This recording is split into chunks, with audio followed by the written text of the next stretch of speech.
Going into this year, the Los Angeles Clippers were poised to be one of the top teams in the Western Conference, and thus far they have been very much not that. They are towards the bottom of the Western Conference and off to a terrible start. And while there are a lot of things the team could be doing differently, ultimately the biggest problem has been the absence of their franchise player Kawhi Leonard. Thus far, he has played just 42 minutes over 2 games, and it has been announced recently that he is out indefinitely. And it is this exact problem with Kawhi Leonard now and historically that might be the reason why this Clippers core never actually wins a championship.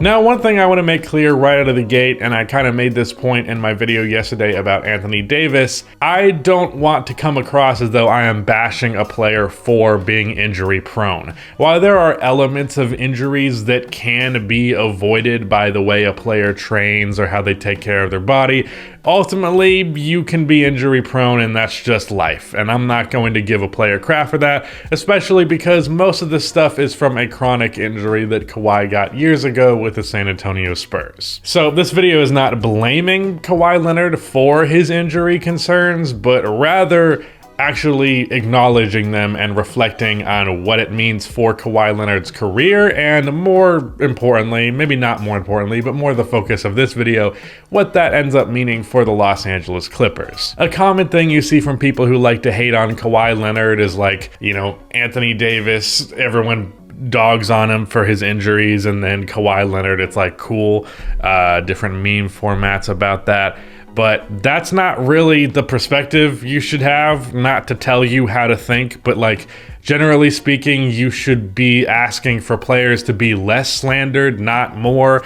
The problem is people giving Anthony Davis shit for something that's outside of his control, not that they're not also giving that shit to Kawhi Leonard. The issue with Kawhi Leonard's injury problems, both the actually being out because of injury or just simply missing games because he needs to rehab or try to avoid injury, which that's obviously a whole controversial thing. Regardless of whatever that might be, the unavailability of Kawhi makes him an unreliable franchise player for the Clippers. And more so on the personal note for Kawhi, this also dramatically affects his all-time numbers. Like, Kawhi is 31 years old and an all-time great talent. I have him as a top 30 player of all time.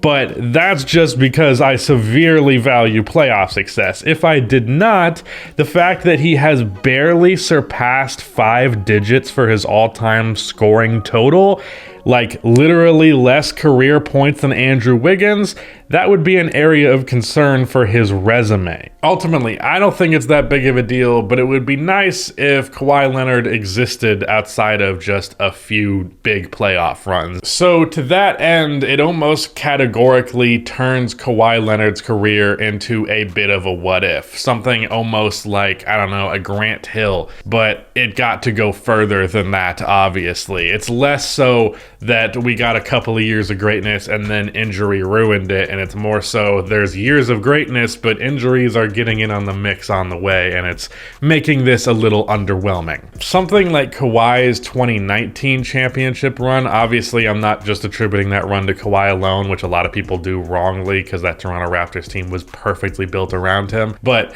something like that probably could have happened multiple times over, if not for how much he's been hindered by injury. He's never really been able to build up the proper continuity with any team pretty much in his entire career other than very early on. I had a ton of hope for this year's Clippers team, and with the news of Kawhi's absence being indefinite and potentially damn near season long, that's really dampened all hopes for this franchise, and Kawhi's lack of presence is pretty much the entire reason why. And this is not a new problem. Kawhi obviously missed all of last season due to injury, and he sustained that injury in the 2021 playoffs, which resulted in the Clippers losing that year. His first year with the Clippers, despite it being easily the worst roster for him to have been surrounded with while in LA, that was really their best shot at a championship because it's been the only year where Kawhi has been able to build genuine continuity and rapport with his team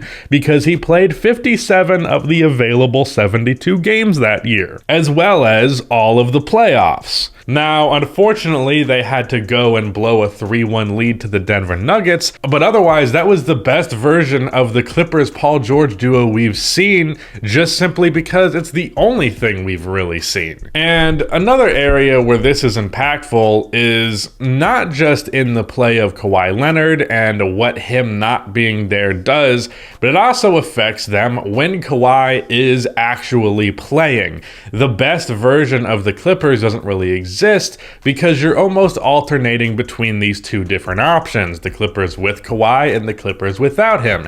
Now that might be nice if you actually got like, let's say 57 games of Clippers with Kawhi, but because Clippers with Kawhi is actually so small of a portion of what you actually get with the Clippers, that then makes it when Kawhi is actually there, things are kind of awkward. This isn't always the case, but it comes across as though the team doesn't quite know how to adjust to now having this shooting option out there, the scoring option.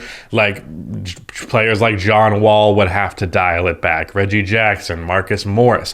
Like they've built this system at this point, excluding Kawhi Leonard. So whenever he comes back, they're going to have to deal with the growing pains of that. And historically, him coming in and out of lineups, they've dealt with that growing pain over and over again when, if there was just any level of continuity, the Clippers could actually put together a serious winning formula. Chemistry has been constantly talked about as an issue with the Clippers over the years, and while it has definitely been better under Coach Tyronn Lue rather than Doc Rivers, the on-court chemistry can still often be problematic, because with Kawhi constantly revolving in and out of the lineup, the team cannot build the proper continuity to know what they're going to do night in and night out. There are two different versions of this team, and they conflict with each other very often. And unfortunately, a season like 2019 or even 2020, where the team that Kawhi was on was able to get a lot of games out of them, unless you're able to get another year like that,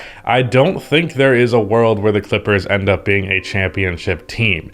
They have to have the time to actually build an NBA team with a certain flow to it built around those two stars. And because those two stars is very often ending up being just one star and a guy sitting on the bench, it creates almost a different basketball team. The Kawhi Leonard problem, his injury issues, the rehab of those issues, the missing games, all of that, it is easily the biggest hurdle for the Clippers' success, more so than any NBA team is. Simply having Kawhi healthy for a good stretch of time, that's when the Clippers will need to strike, and they failed to do that in the bubble. So if they get the opportunity again, hopefully they capitalize. Otherwise, I'm not seeing a title happen with this core. Shout out to Rudy for editing this video, and that is it. Goodbye. Also, there's going to be a live podcast talking about like the last week of the NBA season or whatever. So, you know, go subscribe to the Shooter and check it out.